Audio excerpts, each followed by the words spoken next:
ನಮಸ್ಕಾರ. ಅವನಿ designs and ಕ್ರಿಯೇಷನ್ಸ್ಗೆ ಸ್ವಾಗತ. ಈಗ ಮದುವೆ ಸೀಸನ್ ಆಗಿದ್ದರಿಂದ ನಿಮಗೋಸ್ಕರ ನಾನು ಬ್ರಿಡಲ್ ಸ್ಯಾರಿ ಕುಚ್ಚನ್ನು ತೋರಿಸ್ತೀನಿ. ಇದು ಮದುವೆ ಸೀರೆಗೆ ತುಂಬ ಗ್ರ್ಯಾಂಡಾಗಿ ಕಾಣಿಸುತ್ತೆ. ನಾನಿಲ್ಲಿ 2 ಕಲರ್ ಥ್ರೆಡನ್ನು ತೊಗೊಂಡಿದ್ದೀನಿ ಮತ್ತು 2 ರೀತಿಯಾದ ಬೀಡ್ಸನ್ನು ತೊಗೊಂಡಿದ್ದೀನಿ. ಒಂದು ಲೀವ್ ಶೇಪಿನ ಬೀಡ್ಸು ಮತ್ತು ಒಂದು ಸ್ಮಾಲ್ ರೌಂಡ್ ಬೀಡ್ಸನ್ನು ತೊಗೊಂಡಿದ್ದೀನಿ. ಈಗ ಹೇಗೆ ಮಾಡೋದು ಅಂತ ನೋಡೋಣ.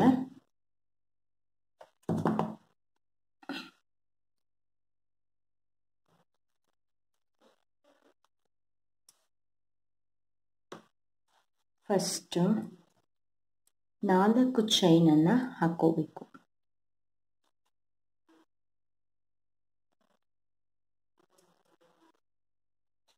ಮತ್ತೆ 4 ಚೈನನ್ನು ಹಾಕೋಬೇಕು.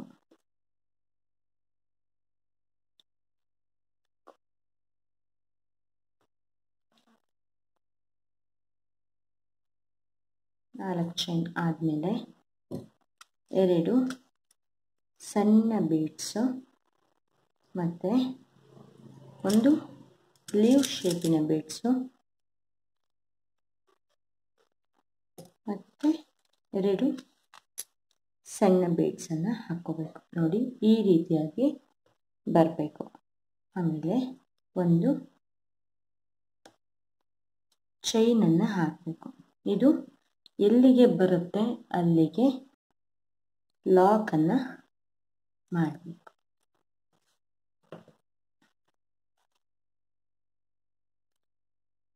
ಮತ್ತು 4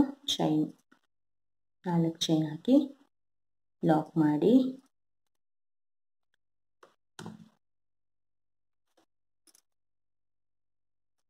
ಮತ್ತೆ 4 ಚೈನು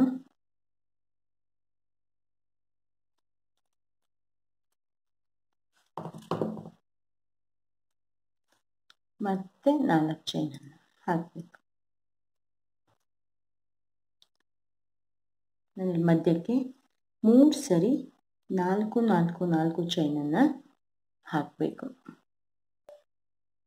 ಮತ್ತೆ 2 ಬೀಡ್ಸು, ಒಂದು ಲೀವ್ ಶೇಪಿನ ಬೀಡ್ಸು ಮತ್ತು 2 ಸಣ್ಣ ಬೀಡ್ಸನ್ನು ಹಾಕಬೇಕು. ಹಾಕಿ ಒಂದು ಚೈನನ್ನು ಹಾಕಿ ಆಮೇಲೆ ಅದು ಎಲ್ಲಿವರೆಗೆ ಬರುತ್ತೆ ಅಂತ ನೋಡಿಕೊಂಡು ಲಾಕ್ ಮಾಡಬೇಕು. ಆಮೇಲೆ ಮತ್ತೆ 4 ಚೈನ್. ನಿಮಗೆ ಇಲ್ಲಿ ಬೇಸ್ ಲೈನ್ ನಿಮಗೆ ಎಲ್ಲೂ ಕನ್ಫ್ಯೂಷನ್ ಆಗೋದಿಲ್ಲ.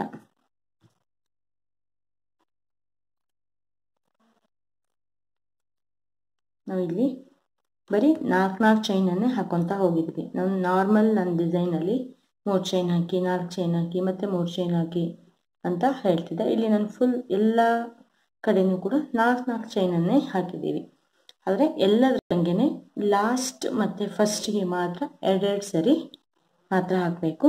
ಮಧ್ಯದಲ್ಲಿ ಬರುವ ಸೀರೆಯ ಮಧ್ಯಕ್ಕೆ ಎಲ್ಲ ಕಡೆಯೂ ಕೂಡ 3 ಸತಿ 4 ಚೈನನ್ನು ಹಾಕಬೇಕು.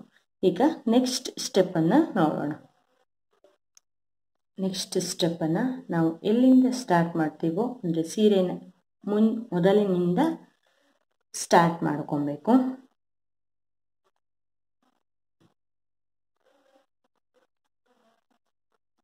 ಫಸ್ಟ್ 4 ಚೈನಿಗೆ 4 ಚೈನನ್ನು ಹಾಕಿ ಲಾಕ್ ಮಾಡ್ಕೋಬೇಕು. ಆಮೇಲೆ ನಾವಿಲ್ಲಿ ನಾರ್ಮಲ್ ಯಾವಾಗಲೂ ಡಬಲ್ ಕ್ರೋಶೆ ಹಾಕ್ತಿದ್ವಿ. ಇಲ್ಲಿ ಟ್ರಿಬಲ್ ಕ್ರೋಶೆಯನ್ನು ಹಾಕೋಣ. ಆದರೂ ಇಲ್ಲಿ ಫಸ್ಟ್ ಒಂದು ಲಾಕನ್ನು ಹಾಕ್ಕೊಳ್ಳೋಣ.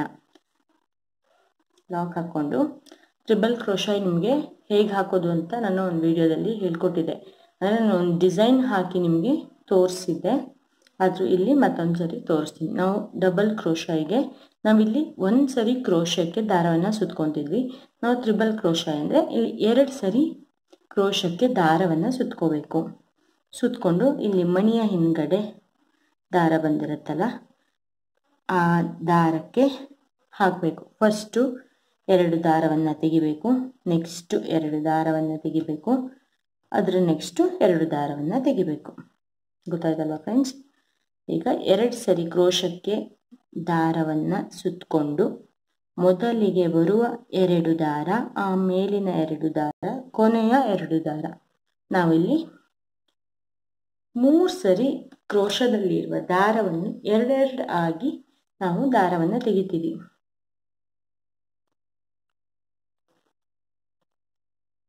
1 2 3 ಗೊತ್ತಾಗ್ತಾ ಇದೆ ಅಲ್ವಾ? ಕ್ರೋಶಕ್ಕೆ 2 ಸರಿ ದಾರ ಸುತ್ತಕೊಳ್ಳಿ.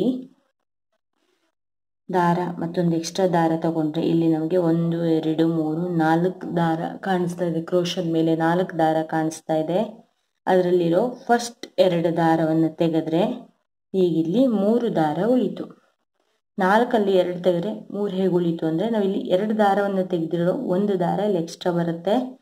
ಈಗ ಇಲ್ಲಿ ಸುತ್ಕೊಂಡು ಹಿಂಗೆ ತೆಗೆದಿರ್ತೀವಲ್ಲ, ಅದರದ್ದು ಮತ್ತೊಂದು ದಾರ ಬಂದಿದೆ. ಮತ್ತೊಂದು ಸರಿ ಗೊತ್ತಾಯ್ತಲ್ವಾ ಫ್ರೆಂಡ್ಸ್? ಹೀಗೆ ಆ ದಾರ ಮುಗಿಯೋವರೆಗೂ, ಅಂದರೆ ಆರ್ಚ್ ಶೇಪ್ ಬರೋವರೆಗೂ ನಾವು ಟ್ರಿಬಲ್ ಕ್ರೋಶಾಯನ್ನು ಹಾಕಬೇಕು.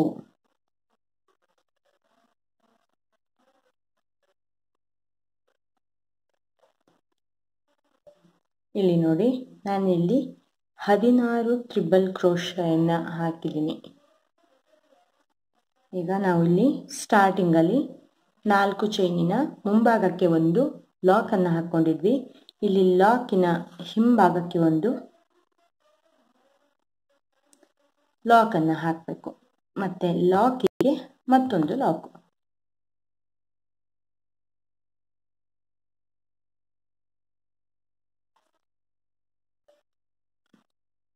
ನೋಡಿ, ಅದು ನಿಮಗೆ ಈ ರೀತಿಯಾಗಿ ಕಾಣಿಸುತ್ತೆ. ಇದು ನೆಕ್ಸ್ಟ್ ಸ್ಟೆಪ್ ಬಂದಮೇಲೆ ನಿಮ್ಗೆ ಇನ್ನೂ ಕೂಡ ಇದು ಗ್ರ್ಯಾಂಡ್ ಆಗಿ ಕಾಣಿಸುತ್ತೆ. ಈಗ ನೆಕ್ಸ್ಟು ಇಲ್ಲಿ 4 ಚೈನು ಕವರ್ ಆಗಿದೆ. ಈಗ ಇನ್ನೊಂದು 4 ಚೈನಿಗೆ ನಾರ್ಮಲ್ 4 ಚೈನ್ ಹಾಕಿ ಲಾಕ್ ಮಾಡಿದ ಜಾಗದಲ್ಲೇ ಲಾಕಿನ ಮುಂಭಾಗಕ್ಕೆ ಮುಂದಿನ 4 ಚೈನಿಗೆ ಒಂದು ಲಾಕನ್ನು ಹಾಕಬೇಕು. ಹಾಗೆ ಮತ್ತೆ ಬೀಡ್ಸಿನ ಹಿಂಭಾಗಕ್ಕೆ 16 ಟ್ರಿಬಲ್ ಕ್ರೋಶೆ. ನಾನಿಲ್ಲಿ 16 ಟ್ರಿಬಲ್ ಕ್ರೋಶೆಯನ್ನು ಹಾಕಿದ್ದೀನಿ. ಇಲ್ಲಿ ಸಮ ಸಂಖ್ಯೆಯಲ್ಲಿ, ಈಗ 15 ಹಾಕ್ಕೊಬೇಡಿ, ಸಮ ಸಂಖ್ಯೆಯಲ್ಲಿ ಅಂದರೆ 16 14 12 ಈ ರೀತಿಯಾಗಿ ನೀವು ಕಂಬವನ್ನು ಹಾಕಿಕೊಳ್ಳಿ, ಟ್ರಿಬಲ್ ಕ್ರೋಶೆಯನ್ನು ಹಾಕಿಕೊಳ್ಳಿ. ಯಾಕೆ ಅಂದರೆ ನೆಕ್ಸ್ಟ್ ಸ್ಟೆಪ್ಗೆ ನಮಗೆ ಈಸಿ ಆಗುತ್ತೆ. ಯಾಕೆ ಅಂತ ನೆಕ್ಸ್ಟ್ ಸ್ಟೆಪ್ ಮಾಡಬೇಕಾದ್ರೆ ನಿಮಗೆ ಹೇಳ್ತೀನಿ. ಈಗ ಮತ್ತೆ ಈ ಬೀಡ್ಸ್ನ ಹಿಂಭಾಗದ ದಾರಕ್ಕೆ 16 ಸರಿ ಟ್ರಿಬಲ್ ಕ್ರೋಶೆಯನ್ನು ಹಾಕಬೇಕು.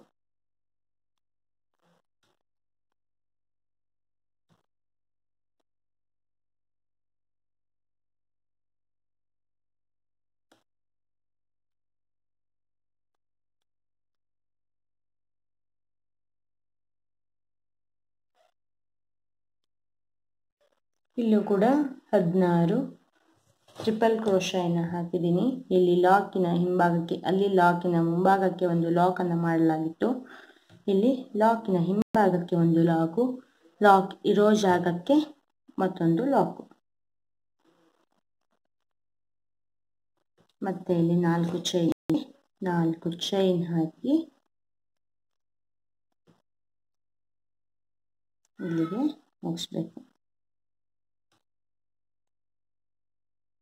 ನೋಡಿ, ಇದು ನಮಗೆ ಈ ರೀತಿಯಾಗಿ ಕಾಣಿಸುತ್ತೆ.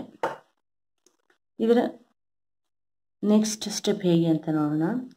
ಅದಕ್ಕೂ ಮುಂಚೆ ಇದರಲ್ಲಿ ನೀವು ಡಬಲ್ ಕ್ರೋಶೆ ಹಾಕಿದ್ರೆ ಬರಲ್ವಾ ಈ ಡಿಸೈನಿಗೆ, ಟ್ರಿಪಲ್ ಕ್ರೋಶೆನೇ ಹಾಕಬೇಕಾ ಅಂತ ನಿಮಗೆ ಡೌಟ್ ಬರ್ಬೋದು. ಡಬಲ್ ಕ್ರೋಶೆನ ಹಾಕ್ಬೋದು, ಆದರೆ ನೀವಿಲ್ಲಿ ಲೀವ್ ಶೇಪಿನ ಬೀಡ್ಸನ್ನು ಹಾಕೋಕ್ಕಾಗಲ್ಲ. ನೀವು ಲೀವ್ ಶೇಪಿನ ಬೀಡ್ಸನ್ನು ಹಾಕ್ತೀನಿ ಅಂದ ಪಕ್ಷದಲ್ಲಿ ಇಲ್ಲಿ ಟ್ರಿಬಲ್ ಕ್ರೋಶೆಯನ್ನು ಹಾಕಿ. ಇಲ್ಲಿ ನಾರ್ಮಲ್ ಬೇರೆ ಬೀಡ್ಸನ್ನು ಹಾಕ್ತೀವಿ, ನಮಗೆ ಸಣ್ಣ ಬೀಡ್ಸೇ ಸಾಕು ಅಂತ ಇದ್ದರೆ ನಿಮ್ಮ ಮನಸ್ಸಲ್ಲಿ ಡಬಲ್ ಕ್ರೋಶೆ ಕೂಡ ಹಾಕ್ಕೋಬೋದು. ಈಗ ನೆಕ್ಸ್ಟ್ ಸ್ಟೆಪ್ಪನ್ನು ನೋಡೋಣ. ಮತ್ತೆ ರಿಪೀಟ್, ಎಲ್ಲಿಂದ ಸ್ಟಾರ್ಟ್ ಮಾಡಿರ್ತೀವೋ ಅಲ್ಲಿಂದನೇ ಸ್ಟಾರ್ಟ್ ಮಾಡಬೇಕು.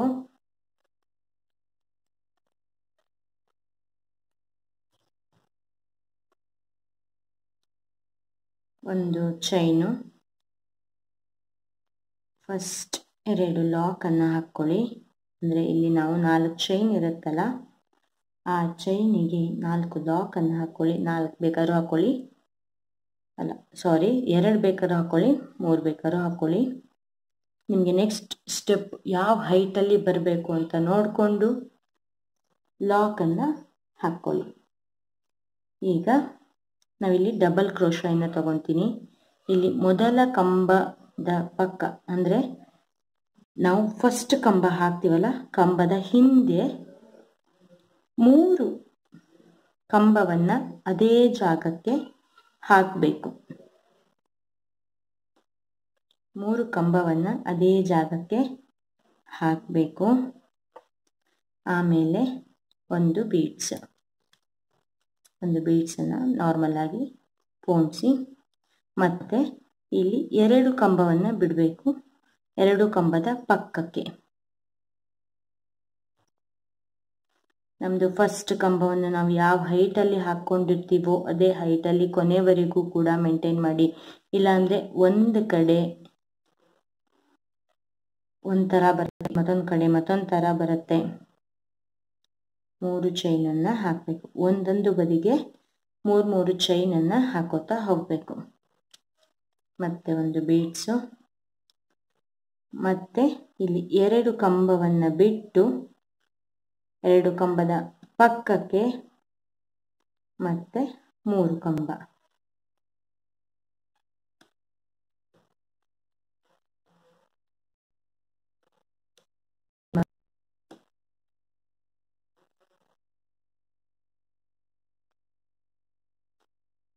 ಮತ್ತೆ ಒಂದು ಬೀಡ್ಸು, ಮತ್ತೆ 2 ಕಂಬವನ್ನು ಬಿಟ್ಟು 2 ಕಂಬ ಆದಮೇಲೆ ಮತ್ತೆ 3 ಕಂಬವನ್ನು ಹಾಕಬೇಕು.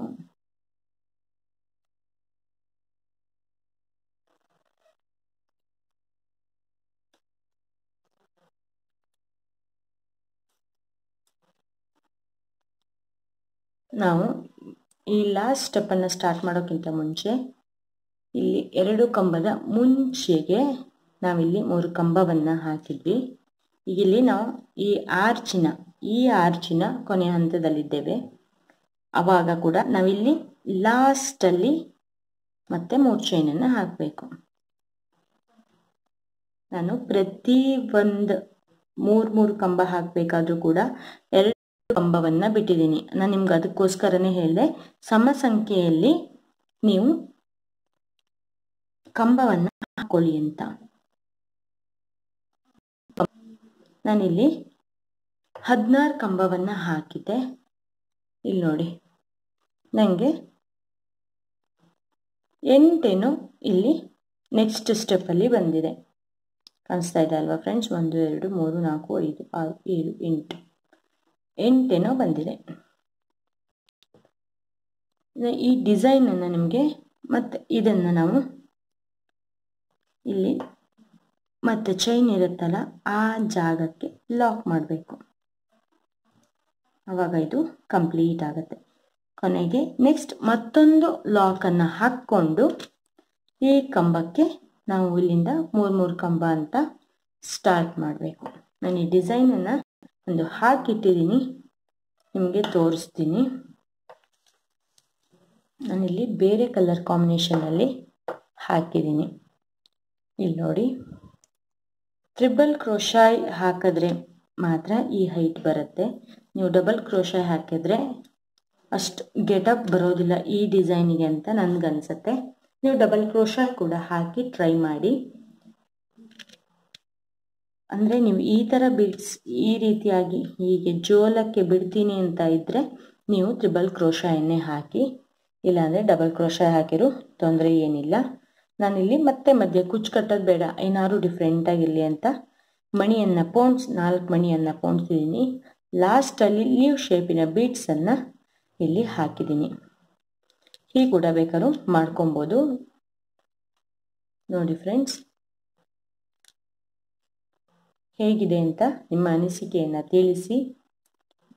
ನೀವು ಜಾಸ್ತಿ ಲೈಕ್ ಮಾಡಿದಷ್ಟು ಕೂಡ ನನಗೆ ನೆಕ್ಸ್ಟ್ ಹೊಸ ಹೊಸ ರೀತಿಯ ಕುಚ್ಚಿನ ಡಿಸೈನ್ ಮಾಡೋಕ್ಕೆ ಮನಸ್ಸು ಬರುತ್ತೆ.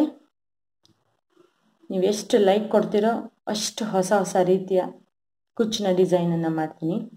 ನಿಮ್ಮಿಂದ ನಾನು ಈ ಡಿಸೈನಿಗೆ ತುಂಬ ಲೈಕ್ಸನ್ನು ಎಕ್ಸ್ಪೆಕ್ಟ್ ಮಾಡ್ತೀನಿ. ಇಷ್ಟ ಆದರೆ ಲೈಕ್ ಮಾಡಿ, ಶೇರ್ ಮಾಡಿ. ಇನ್ನು ಸಬ್ಸ್ಕ್ರೈಬ್ ಆಗಿಲ್ಲ ಅಂದರೆ ಸಬ್ಸ್ಕ್ರೈಬ್ ಆಗೋಕ್ಕೆ ಮರಿಬೇಡಿ. Thank you.